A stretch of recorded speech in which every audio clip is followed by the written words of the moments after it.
Olha só, vou lhe fazer um desafio agora. Dona Carmelita, não fale o que é ainda. Eu quero saber se o Ale conhece isso aqui.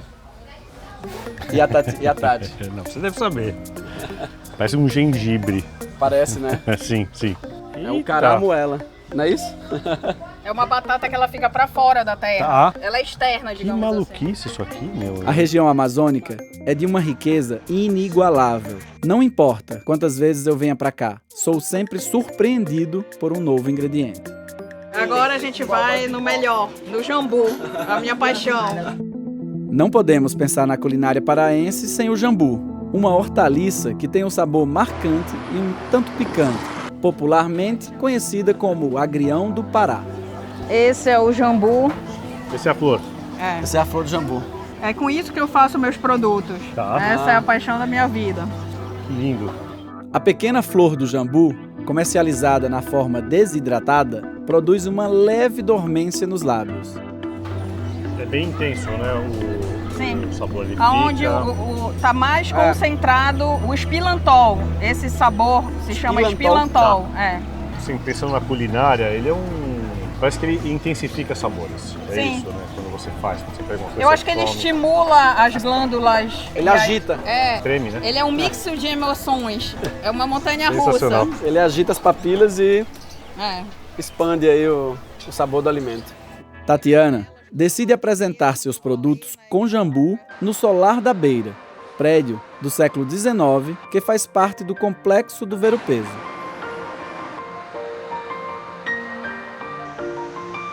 Então aqui, digamos, as minhas paixões se misturam. A arquitetura, o rio, o Ver-o-Peso. Eu vi que as pessoas queriam a experiência da Amazônia, do jambu. Então eu desenvolvi o primeiro produto, que foi uma flor de jambu em conserva, que ela é como um picles, uma alcaparra, uma azeitona. Pode também usar em drinks, como um dry martini. Em vez da azeitona, a flor de jambu. Já até deu a deixa. Sensacional, sensacional. Então eu cheguei em uma gota da Amazônia para uma experiência única. O concentrado de jambu tremidão. Eu quero. Ixi. Vamos ver. Vamos lá. Quero. Nossa, demais. E ele pode ser usado no drink, borda do copo, corpo, cosméticos, alimentação. Se eu precisasse escolher alguma coisa para montar, por exemplo, uma carta de drinks inspirada em Belém do Pará, você acha que o jambu é o mais representativo daqui? Eu sou suspeita para falar, mas com certeza, porque ele é um vulcão em erupção. Sensacional. Ele não passa desapercebido jamais. E ele é versátil, porque você falou de dry martini, que é um drink muito específico, é muito forte, mas dá para ser uma bebida mais leve e um toque nele no final. Eu achei muito interessante. E ele é um punk, como eu comecei. Da flor nasce a vida, nasce o jambu, traz alegria, prazer, felicidades, experiências. Uma poesia. Que legal, que legal. Muito obrigado pelo... Tatiana nos diz que não podemos sair de Belém sem tomarmos um autêntico tacacá de rua.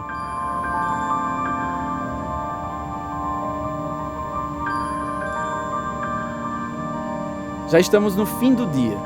Paramos para tomar um tacacá na barraca da Mariana. Tudo bem? Viemos comer o tacacá. E o verdadeiro tacacá é na rua. É na rua, Então, com certeza. A gente vai querer 2 tacacá.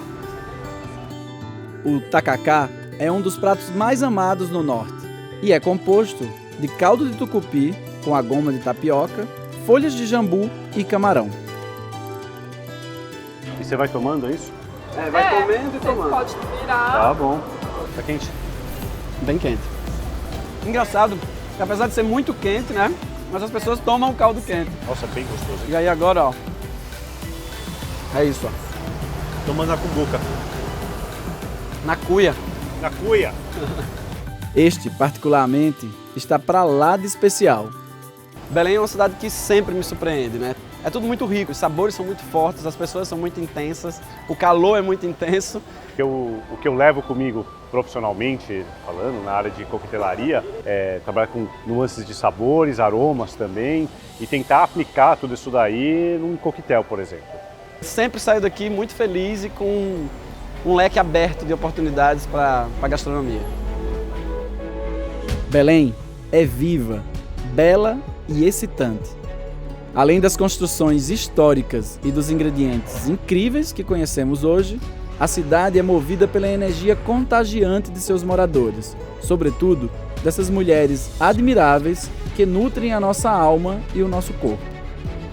Não percam o segundo episódio de Amazônia, em que eu viajo para a região nordeste do Pará, onde vou conhecer 2 histórias inspiradoras e que trazem ingredientes sofisticados à culinária paraense.